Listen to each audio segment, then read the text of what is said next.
To Navi classes. एक बार फिर से आपका हमारे चैनल नवी क्लासेस पर स्वागत है। आपने पुरानी वीडियोस को इतना अच्छा रिस्पांस दिया कि खुश होकर मैंने डिसीजन लिया कि बीएसएचएफ 101 पर भी मैं आपको ऑब्जेक्टिव क्वेश्चंस के सेट प्रोवाइड करवाऊंगी। काफी सारे कैंडिडेट्स की रिक्वेस्ट मुझे आई थी कि इस सब्जेक्ट के रिगार्डिंग भी उनको क्वेश्चंस चाहिए हैं, क्योंकि ये कंपलसरी सब्जेक्ट है फर्स्ट ईयर का। तो इस पर मैंने वीडियो अब बनाई है और यूनिट वाइज हर वीडियो की क्वेश्चन मैं आपको प्रोवाइड करवाऊंगी। और आपसे एक रिक्वेस्ट है कि हिंदी मीडियम के स्टूडेंट्स जो हैं वो ये ना सोचे कि वीडियो जो है वो इंग्लिश में है तो हम कैसे करेंगे। तो मैंने उनके लिए हर क्वेश्चन जो है वो हिंदी में भी साथ साथ एक्सप्लेन किया है। तो चलिए स्टार्ट करते हैं। तो फर्स्ट यूनिट हमारी है स्टडिंग ह्यूमन सोसाइटी। तो इसके हम सबसे पहले एमसीक्यूज डिस्कस करेंगे। क्वेश्चन फर्स्ट हमारा है, name the sociologist who is credited for treating society as a reality in its own right. आपको उस समाज शास्त्री का नाम बताना है जिससे अपने आप में समाज को एक वास्तविकता के रूप में जानने का श्रेय दिया जाता है। चार ऑप्शन आपके पास है। ऑप्शन ए है Karl Marx, option B is Max Weber, option C is Emile Durkheim and option D is Erving Goffman. तो करेक्ट आंसर जो है वो है आपका option C Emile Durkheim. Emile Durkheim जो है इनको अपने आप में समाज को एक वास्तविकता के रूप में जानने का श्रेय दिया जाता है।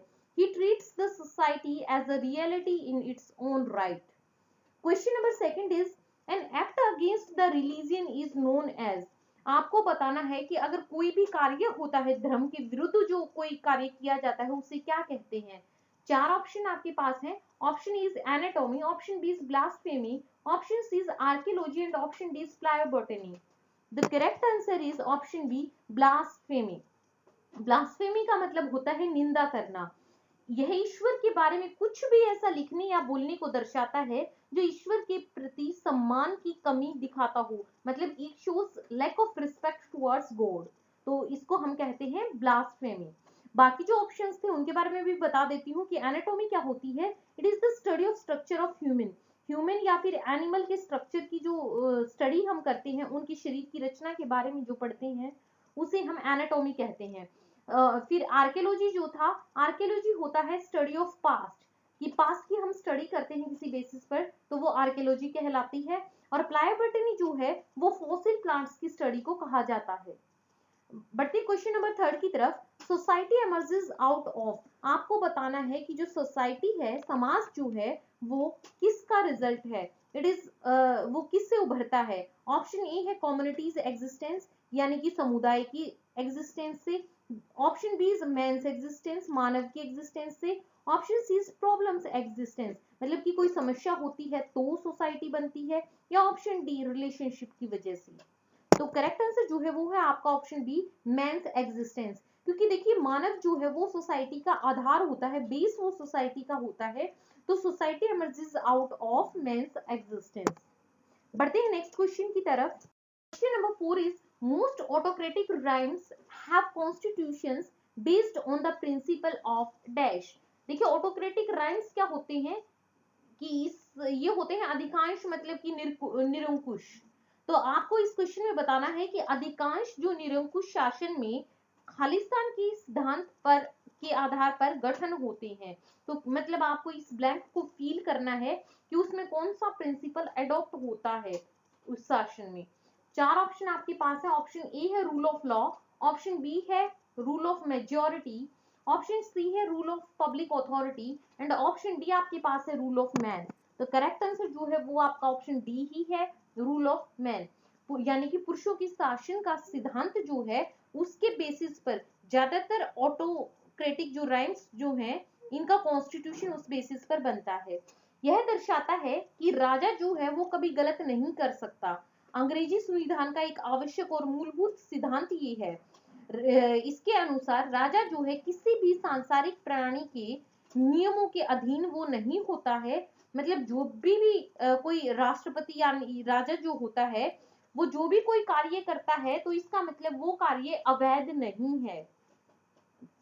तो रूल ऑफ मैन इसका आंसर रहेगा, principle of rule of man. Question number 5 है, which buildings of America collapsed from the 9/11 terrorist attack. आपको बताना है कि 9/11 जो यानी कि सितंबर 11 जो अटैक है, टेररिस्ट अटैक जो हुआ था अमेरिका पर, उसमें कौन सी बिल्डिंग्स जो है वो कोलैप्स हुई थी, कौन सी बिल्डिंग पर वो अटैक हुआ था? और 4 ऑप्शन आपके पास है। Option A is Empire State Building, option B is twin towers, option C is Chrysler building and option D is all of the above, यानी कि ये सब। तो करेक्ट आंसर जो है वो है आपका answer option B, twin towers.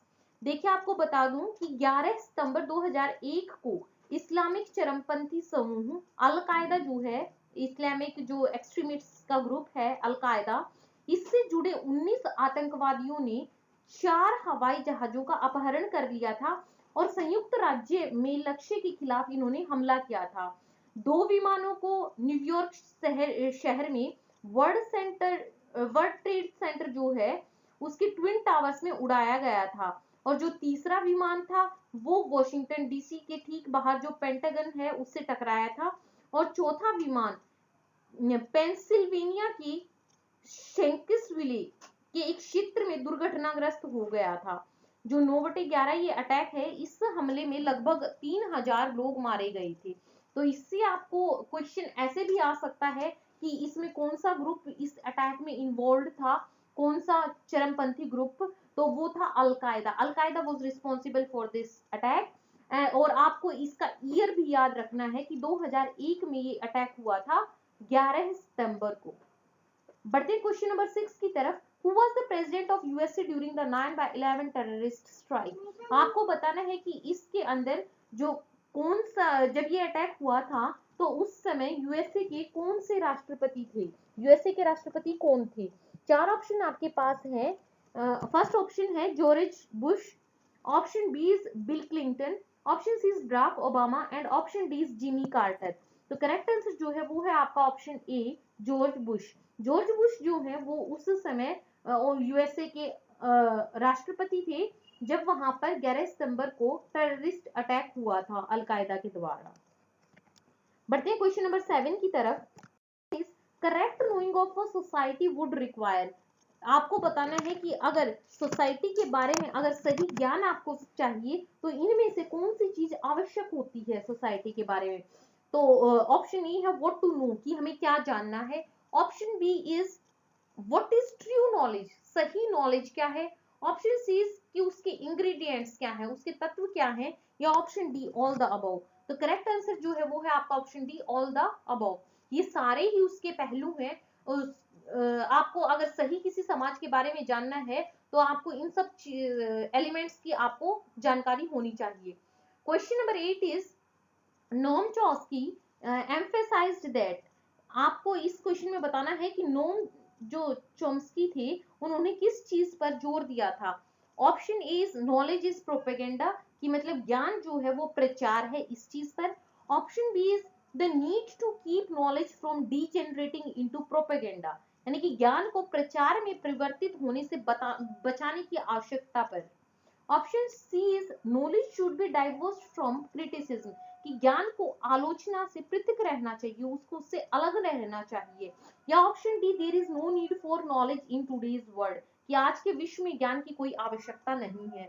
तो सही उत्तर जो है इसका वो है आपका option B, the need to keep knowledge from degenerating into propaganda, कि नोम चॉम्स्की जी जो हैं इन्होंने इस बात पर जोर दिया कि ज्ञान को प्रचार में परिवर्तित होने से बचाने की आवश्यकता है।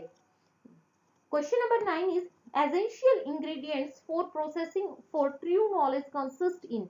आपको बताना है कि जो इसके जरूरी तत्व जो होते हैं ट्रू नॉलेज के वो किस पर निर्भर करते हैं। ऑप्शन ए ऑब्जेक्टिविटी पर, यानी कि वस्तुनिष्ठता पर। ऑप्शन बी यूनिफॉर्मिटी पर, एकरूपता पर। ऑप्शन सी इन दोनों पर, या ऑप्शन डी इन दोनों में से कोई भी नहीं। तो करेक्ट आंसर जो है वो है आपका option C, both option A and B are correct. objectivity and informity both are uniformity both are correct। वस्तुनिष्ठता और एकरूपता सच्चे ज्ञान के प्रसंस्करण के लिए दोनों ही आवश्यक तत्व हैं। बढ़ते हैं नेक्स्ट क्वेश्चन की तरफ। Number 10 is who gave the talisman safely take the next step if by doing so you are contributing to effort aiming at wiping out the last drop of tear of the last man. किसने ये कहा था कि सुरक्षित रूप से अगला कदम उठाएं, यदि आपका ऐसे करने से अंतिम आदमी के आंसू की आखिरी बूंद को पहुंचने के प्रयासों में आप योगदान दे रहे हैं तो।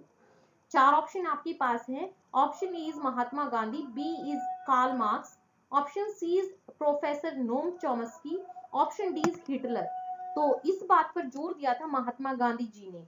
महात्मा गांधी जी ने एक ताबीज हमें दिया है कि मतलब एक बात हमें सिखाई है कि अगर हम किसी की हेल्प कर रहे हैं, किसी के दुख को दूर करने में, तो हमें हमें सुरक्षित रूप से अगला कदम जो है वो उठाना चाहिए।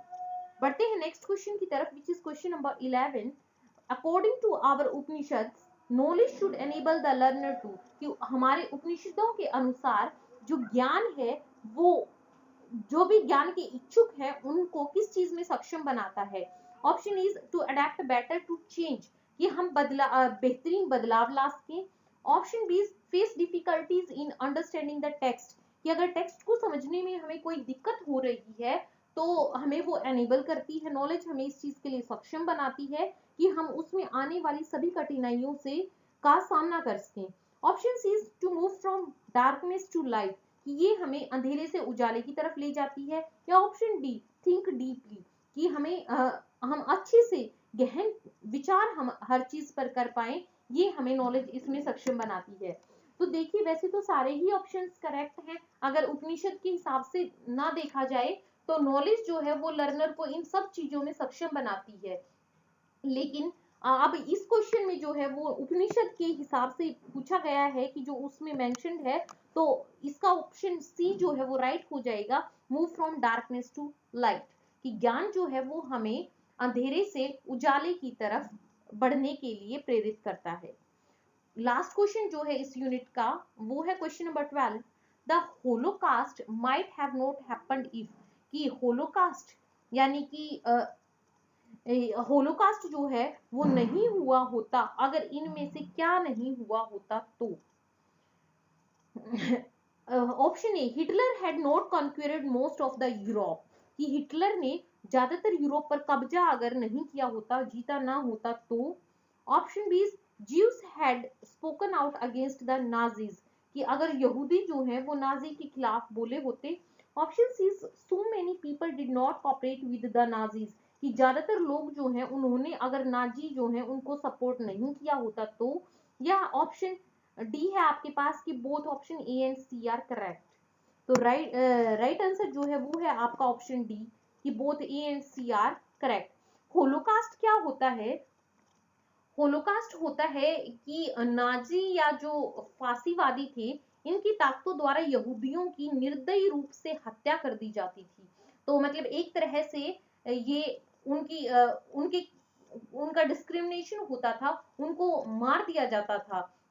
जो नाजी जो है वो यहूदियों पर दया बिल्कुल भी नहीं दिखाते थे। तो होलोकास्ट जो है ये ऐसी सिचुएशन नहीं आई होती अगर हिटलर ने ज्यादातर यूरोप को कब्जे में अपने नहीं लिया होता, और ज्यादातर जो लोग हैं उन्होंने अगर नाजीज का सहयोग नहीं दिया होता, तो ऐसी सिचुएशन वहां पर नहीं आती। तो इसी के साथ ये इस यूनिट के जो इंपॉर्टेंट एमसीक्यूज थे वो यहीं पर कंप्लीट होते हैं। देखने के लिए आपका बहुत बहुत धन्यवाद। चैनल से जुड़े रहिए अगर आप चाहते हैं कि आपको और भी अच्छा कंटेंट मिले, और भी जो यूनिट्स हैं आगे मैं कोशिश करूंगी कि आपका एग्जाम होने से पहले मैं लगभग सारे यूनिट पर आपको क्वेश्चन प्रोवाइड करवा सकूं। तो एक दिन में मैं एक से ज्यादा वीडियोस भी डालूंगी। तो stay connected with channel. Thank you and don't forget to share the video with your friends and give a like for my efforts. Thank you.